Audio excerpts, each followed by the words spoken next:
கணவன் மனைவி உறவு எப்படி இருக்க வேண்டும்? கணவன் பால் எனில் அதில் கலக்கப்படும் தண்ணீரைப் போல் இருந்திட வேண்டும் மனைவி. பாலில் எவ்வளவுதான் தண்ணீர் கலந்தாலும் தண்ணீரை தனியே பிரித்து காட்டும் குணம் பாலுக்கில்லை. பாலை தனியே காட்டும் குணம் தண்ணீருக்கு இல்லை. தண்ணீர் கலந்த பாலை அடுப்பில் வைக்கையில் தண்ணீர் நீராவியாக பிரிந்து செல்ல, அதை தாங்க முடியாத பால் கோபத்தில் பொங்கி எழுந்து மேலே வரும்.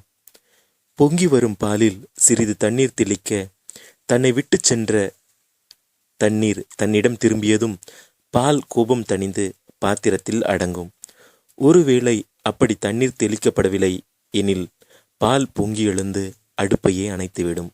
கணவனும் மனைவியும் ஒருவருக்குள் ஒருவர் அடங்கியிருக்கும் வரையில்தான் குடும்பம் என்னும் நெருப்பு அணையாமல் இருக்கும். இதை புரிந்து கொள்ளும் காலம்தான் வாழ்க்கையின் வசந்த காலம். எத்தனை காலம் வாழ்ந்தோம் என்பதை விட எப்படி வாழ்ந்தோம் என்பதே வரலாறு.